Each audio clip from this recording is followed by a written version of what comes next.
Hard luck is the fortune of all womankind. They're always controlled,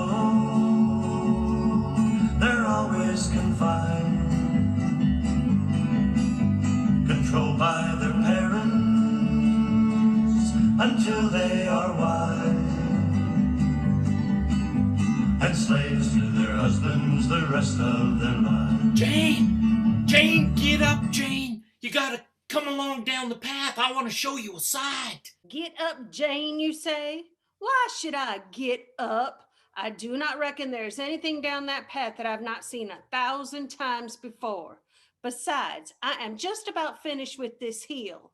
Lord of mercy, Sam, sometimes I think them two girls of mine go through more socks than a dozen boys ever could. Oh, darn the darling Jane, you gotta get up and come look. If you don't, you won't believe what I just see down on the old trail. Why not just tell me and see if I believe you? I am not one of your mules to get up every time you want to go someplace. Oh, if and that ain't just like a sister, I don't know what is. Ever since Ma sent her off to that fancy boarding school back in Cincinnati, there ain't nothing in God's creation she ain't seen afore. Are you just going to stand there mumbling to yourself, or do you have something to tell me? Acts just like the Queen of England, she does. Why, to hear her put on, nobody'd ever suspect that she's a widder woman with girls ready to blossom at any moment. Well, Sam, are you going to tell me, or can I finish the stalking? Well, now that I've cogitated a bit, I figure I will, seeing how you're just as stubborn as any dang jenny mule I've ever tried to harness. Yeah, well, that should come as no surprise, Sam. You've been living in this house long enough to know that I will not be harnessed by you or any other man. And I certainly should not have to remind you that we agreed that when Pa died, that I was to have final say on how this place was run. Whoa there, Jenny. There's no need of getting on your high horse. I ain't hankering to take over this place, and you know it. I just figured that you'd get that frown off'n your face if you was to see what old Eli Moore's doing down on the trail. Eli who? Well, Eli Moore. Oh, that's what I thought you said. So what is he doing? As you can see, I am simply dying with curiosity. Well, first off, he had this big bouquet of flowers in his hands. Probably pulled him up from along our pasture down by the south down there. And then he tied his old mule up to a tree. Yeah, probably on a long lead so that animal could eat all our grass. And last I seed, why, old Eli, he were pacing back and forth, waving his hands in the air, spilling flowers every which way, and talking to himself. Talking to himself? What was he saying? Well, I don't rightly know. I couldn't get close enough to hear him. I didn't want him to see me. Now, why in heaven's name should Eli Moore be paying us a visit? Distracted, was he? Flowers? Oh, I know what it is. He's come to court Annie or Mary. He's hoping to rendezvous with one of them gals when they come home from school. Why, that old dog.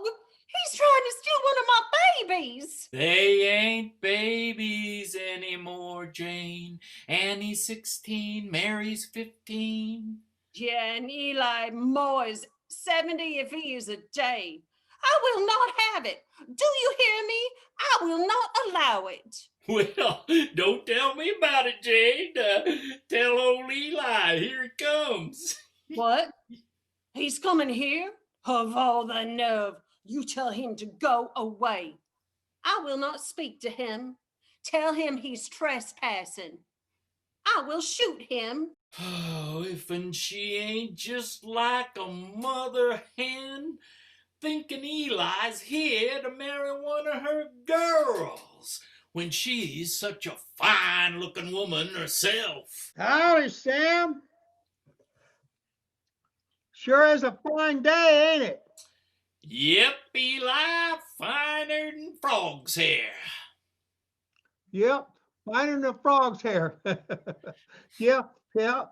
And it's warm, isn't it? It's warm for April. That's right, it's real warm. The month ain't even half over yet.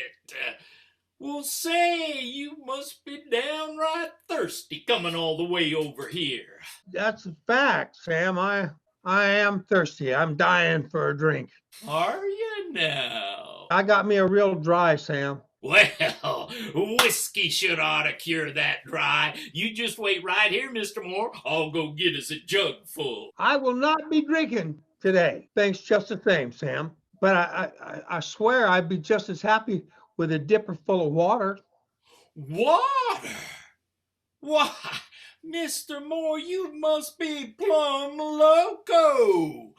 Last time I slipped, drunk some water, why, I was running to the outhouse for a week. I'd sooner give you milk. It'll give you the runs just the same, but it'll kill you quicker. Well, I don't expect you got any coffee on the fire, do you?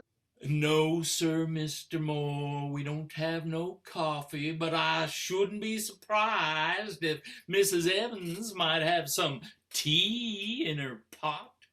Course, and if you're not inclined to sip tea like a woman, I still have a jug of last year's cider. Hard as a woman's heart it is. Why don't you just sit right down here? I'll go get us a jug. Hard as a woman's heart. Great Jehoshaphat, he's right. I'm loco. I'm plumb loco. She's going to put me in my place, she will. No, she won't. I won't have it. I'm going to have her as my bride, see? And that's that. But she is a hard one. But I ain't no beardless boy myself. I won't let her push me around. I'm going to be calm and reasonable. Calm and reasonable, that's what I'm going to be. But concern it, I need a drink. Where's that jug? Well, here you go, Eli. You just take a pull off of that. It's bound to cure what's ailing you. Much obliged, Sam.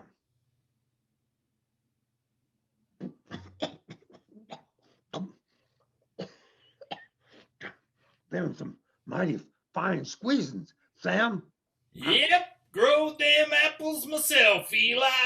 Planted them with my pap when we first come here back in 19. Did you now? Yep, and then the next year, Mr. Moore, I helped my ma plant them posies that I seed you talking to just a bit ago. Oh, well, those are some fine flowers, Mr. Webster. I say, would you mind passing me that jug again? Yes, sir, Mr. Moore, here you are.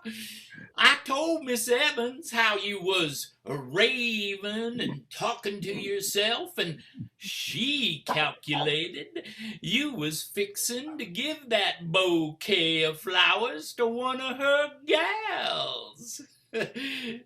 Say, what happened to them posies? You didn't let your mule eat them, did you? Her gals? You said that? You told her that? And she thought I was out there waiting for one of her gals? That's right, Mr. Moore, just as right as rain. Well, thunderation, Sam, that ain't right at all. Well, then maybe you'd just like to tell me what you was doing. All right now, Sam, you got to help me now. I've sold out. I'm westering, Sam. I'm going to Oregon. Oregon? Oh, I always figured you was crazier than a hoot owl. Sam, I ain't fixing to go alone neither. I need a woman, and I'm bound and determined to take your sister with me. I'll be blasted. So that's the noose you're thinking of putting your neck into. No wonder you was scared to come over here. Now, just a minute. Are you sure you ain't trying to hoorah me? No, Sam, I swear that's the truth. And you got to help me now. You just told me that she's all worked up because she thinks I've come over here to get one of her girls. Sam, I don't need no green girl. So now you just going back in there and you tell her I've come to do business with her. All right, Mr. Moore, I'll do it. But I think I better leave the jug here with you. I figure you're gonna be needing it. No, I done it. No, I done it. I went and told that man everything. Everything. And now he's gonna make me the laughing stock of the county once she sends me packing. But she won't. I mean, why would she? Huh? She wouldn't dare. I am, after all, a man of substance. I got over 500 acres. Not anymore because I sold them, but I got the dollars.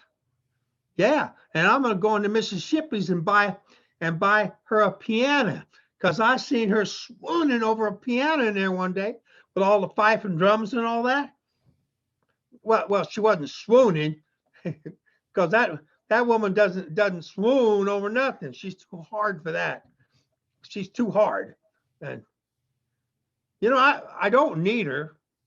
No, I can go right now. But nope, dang it. I'm going to have her, by jingo. I'm going to have her. Where is she? Good day, Mr. Moore. My brother informs me you wish to talk to me about some business. A proposition, I believe he said. What do I say? What do I say? I don't know what to say. I'm not calm right now. I'm not calm at all.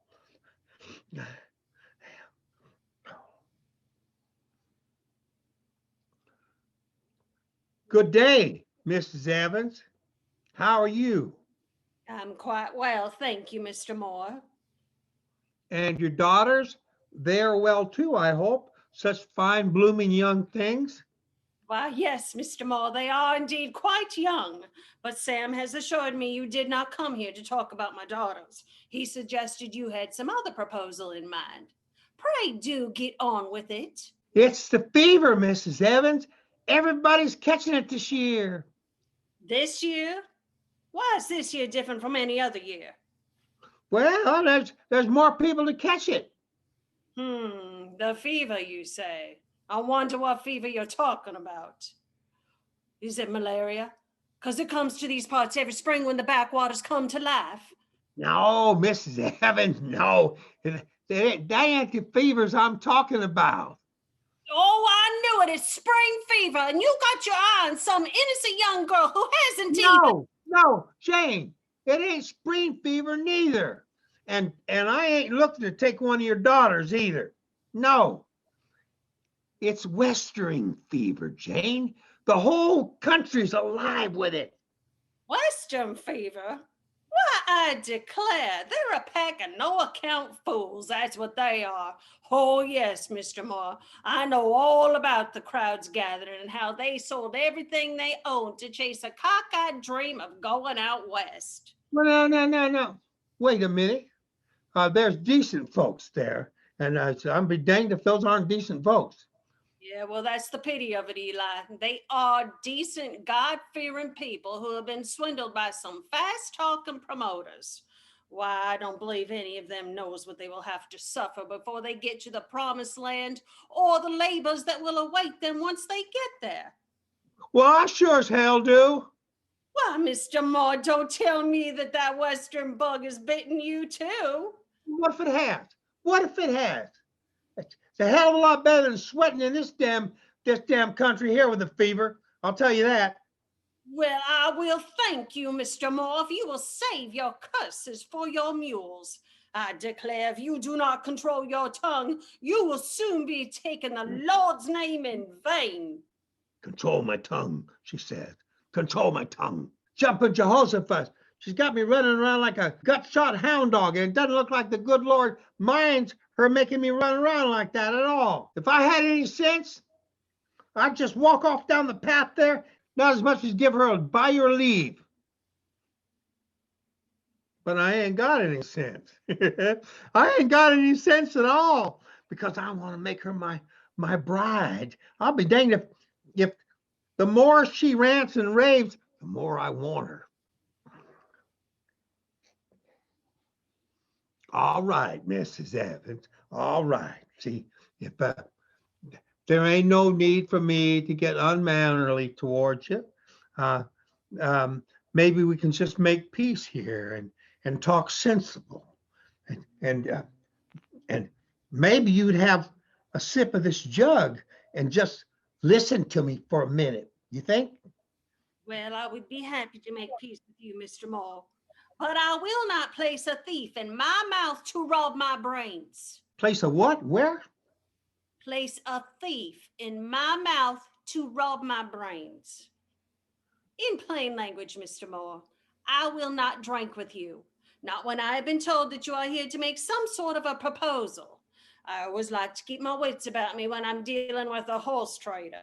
Well, then maybe we'll have a drop after we finish trading then. Oh, I most assuredly will, for I do not intend to enter into any contract with you unless I find the advantage is on my side. And if we agree not to deal, then there will be no harm in drinking with you. What do you have in mind? Well, what I've been trying to tell you, I mean, what I've been meaning to say, what I would like to propose to you. I thought so. It's my mules you're after. You've been jawing with those Western fools and see a way to make yourself a handsome profit if I let my mules go for last year's prices. No, Mrs. Evans, that just ain't so. And I suppose you think I don't know what a mule is worth this year. I suppose you think I haven't talked to any of those Western folks. Well, I have, and if I decide to sell, I certainly will not employ the slickest horse trader in these parts as my middleman. Now, just a dang minute, Jane. Oh, don't you just a dang minute, Jane, me, Eli Moore. Don't you forget that I am Ben Webster's daughter, and I learned horse trading from him when I was no more than knee-high to a jackass. And the first thing he taught me was not to do business through a middleman. So, if I want to sell my mules, I will find a buyer, and I will pocket my own dollars. Well, what would you say, Mrs. Evans, if I was to say to you that I want them mules for myself? What would you say if I was to say to you, I sold out, lock, stock, and barrel? What would you say, Mrs. Evans, if I said to you, I want them mules to take me and mine out to Oregon? Well, I would say that I am quite surprised. Why didn't you have sense enough to hold back sufficient cattle and mules to make the journey? I didn't keep the cattle because the man offered me the money and I couldn't refuse him. Are you stuttering, Mr. Moore? Are you shaking? Have you caught a chill? Yes, Mrs. Evans. I got me one hellacious chill. Well, no more cider, Eli. You should not drink alcohol when you are suffering from the fever. I will go prepare some tea for you. No, thank you, Jane. Not just yet. I was just about to ask you if you would be. Then I will go get you some ginger root, and you can go directly home and take a bath and go to bed until you feel better. No, Jane, I don't need no.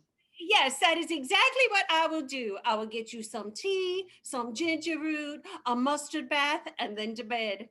Oh, and be sure to use lots of quilts. The sweats will begin as soon as the chills stop. Will you listen to me just for a second here? Oh, do you have some Peruvian bark with quinine? You can use that too if Would you just listen to me, woman? I don't need none of that. Can't you see? The shaking has stopped. Oh, So it has. Must have been the cider. I did not know you suffered from the horrors. I do not have the delirium tremors. I swear, woman, you're bound to determine to make me out as being sick, ain't you? Oh, no, I'm not. But it seems to me a man with neither wife nor children must have something wrong with him when he talks about taking him and his to Oregon. Well, that's what I've been trying to tell you. You mean you want to talk to me about your wife and children? But you lost them all in the cholera epidemic in 35. What's the point of talking about them now? Oh, as much as I miss Sarah, there's just no way we can bring her back. No, there ain't. But you know, Jane, I still think that damn doctor could have done more to save Sarah. Oh, no, Eli. He did everything the Cholera Gazette recommended. A vinegar steam bath, a cup of alcohol burned between her legs. Why, he bled her at least a dozen times and made her puke again and again. But nothing stopped it. The Lord's will was done. Amen. Amen. Oh, just remember, Eli, she was one of the elect. She is in heaven now and she is with the Lord. And John, I suppose you can tell me that John's in heaven too? Oh, I hope so, Eli, but I can never be sure. My husband never was comfortable in church, and then he had this argument with the preacher before he went back into the mountains. And it's been 15 long years, and I never heard a word about how he died, or if he even did die. Oh, but there's no point in talking about Sarah or John. Not now. You're right about that now. There is no point in that. No good will come of it. What's past is past, Jane. And besides, when I said I wanted your mules to take with me to Oregon, I wasn't just talking about memories, Jane. I'm fixing to get me a new wife. That's why I'm here. So that's the cat you've been holding in the bag. Which one? Which one do you hope to kidnap? Will it be Annie? Because she's the oldest and is a fine wrangler who could herd your cows across the plains. No, Jane, it ain't Annie. It ain't Annie. Good, for I'm afraid I cannot spare her. I will need her this summer to keep the cows out of the corn. So it must be Mary. I'm sure she will please you. She is a good driver and has already broken a matched pair of mules to harness and will be a great help driving your wagons west. Oh, Sam, have you heard the news? What news? Oh, well, Mr. Moore has come to beg Mary's hand in marriage. He also wants a matched pair of horses and hopes to have them as a free wedding present. Sam, there ain't no way I can talk to this woman. You understand? I mean, I have tried every which way, and I am not going to try no more. She can go to the blazes for all I care. And you, Sam, you can tell every man in this county that I am the prize jackass. Good riddance. Now, what was that all about? Why in tarnation were you going on about Mary? So, you chose to play the innocent bystander. I must say, I do not appreciate being exposed to that cradle robber. How dare he pretend it was the mules he'd come for? How dare he attempt to arouse my sympathy by forcing me to recall Sarah's horrible death? But what did he say about Mary? Whatever give you the idea he was hankering to marry up with Mary? Oh, he did not say a word about Mary. Oh, no. He played his hand real close to his vest. Why, he would have never showed his cards if I had not forced him. So what makes you so dad-burn certain that it was Mary? Sam, this is a painful moment for me. I would really rather not talk about it. I am satisfied that I have driven him away. Just answer my question, Jane. How do you know he was after Mary? Oh, all right. He said it was not Annie, and I'm not fool enough to think he'd want to marry me, so. No. Not me. He can't want an old woman like me. Well, I've seen my best years. Sam, is that it? Does he come for me? That's what he said he'd come for. Oh, I've spoiled it, haven't I? Eli Moore wanted to take me to Oregon. I never thought I'd have another chance. Such a chance. Wasted. No. Go get him. Sam, go get him and bring him back. You tell him I'll have him if he'll still have me. Yes, ma'am. No, wait, Sam. I'd have to beg his forgiveness. He'd want me to fall on my knees. But I have to grovel. I can't do that. Oh, yes, I can. Yes, I can. I can grovel as well as any woman, damn it, and I will. I want him for my husband. I want him to help me with the girls. What are you waiting for, Sam? Go. Go bring Eli back. On my way. Wait, Sam. You tell him I'm ready to climb the mountains with him. Tell him I got a proposal for him. A high country marriage proposal.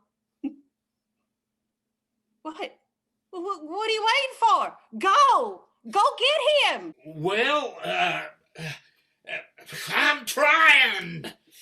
Oh, although I would have denied it an hour ago, there are, it seems, times when we women should seal our lips and listen to what a man has to say. Every now and then, one of them might say something sensible. Oh, but I sure do wish the Lord would help me know when to shut up.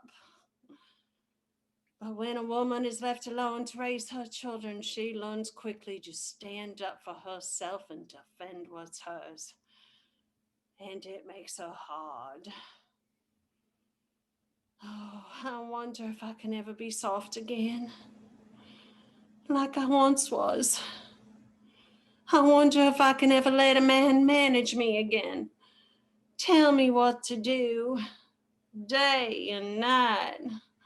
Put me in a harness and drive me till kingdom come. Put Mary and Annie in a harness like they're a matched pair? No, I will not be any man's slave. Never again. Jane? Sam says you wanted to see me? Eli, do you remember what you told me I could go when you left? Well, I told you could go to Blazes. Well, Mr. Moore, I've decided that you would enjoy the fires of hell much more than I would. So I'll stay here and you can go to the devil. Now, just a cotton-picking man, Miss Jane Evans. Sam said that you had a proposal for me, a high country marriage proposal. He said you was ready to climb the Rockies for me. Yeah, well, I've changed my mind. No, it's too late for you to change your mind. You proposed and I accepted. And we're going to Oregon. Now you can sell up your place or you can leave it to Sam. I don't care. But you'll keep the mules and the wagons because they're going to Oregon with us. Eli Moore, I will not have you giving me orders. I will not be harnessed and driven to kingdom come. Oh, and what about the girls? The girls will go with us. We couldn't do it without the girls. Mary will drive the wagons and Annie will wrangle the stock. Oh, are you sure they want to go? No, I've already talked to them. They're both raring to go. You talked to them? When? Where? At the Jackson County Courthouse this morning. Well, tan their hides. They were supposed to be in school this morning. What were they doing at the courthouse? Miss Wilkinson took all her students to the trial. What trial? Some servant, Hannah, tried to kill her master, old Simon Ledbetter. Simon Ledbetter? Oh, I do not blame her. He is too quick with his temper and his fist. Oh, was she found guilty? Yes, she was. The judge ordered a $500 fine, which she cannot pay, and a flogging, 39 lashes well laid on. Oh, when will she be flogged? Well, the judge ordered the sheriff to do it today, but the sheriff told me he calculated he could get a bigger crowd if he announced it for next week. Yeah, well, why not? The court's not enough of a spectacle. Now they got to send invitations to a whipping. Sheriff wants to get reelected, don't he? Oh, I'll do it. I'll marry you today, tomorrow, whenever you like. On one condition. What is that? You pay Hannah's fine and we take her to Oregon. And when we get there, we set her free. I can't afford that kind of money. Oh, I think you can, Eli, if you put your mind to it. I can't imagine such a fine horse trader as you being stumped by a little swap. Be reasonable now, Jane. I ain't got nothing left to swap. Whiskey. Corn squeezins. Why, we got a shed that's half full of whiskey and an entire corn crop full of kegs. Well, Simon Ledbetter does like his liquor. This just might work. Well, all I'm asking is that you try. Well, I'll do my best, but I ain't promising nothing. Well, that's all I can ask, Eli. Oh, and since I promised to marry you, we need to start making preparations for the wedding so that we can... Shut up, Jane. What did you say? I said, shut your trap. You talk too damn much, especially when there's a heap of other things we got to be doing here to get ready for our trail west out to Oregon. Oh, whatever you say, Mr. Moore. Time's a wasting. His wagons are loaded, he's pulling away. Hard luck is the fortune of all mankind.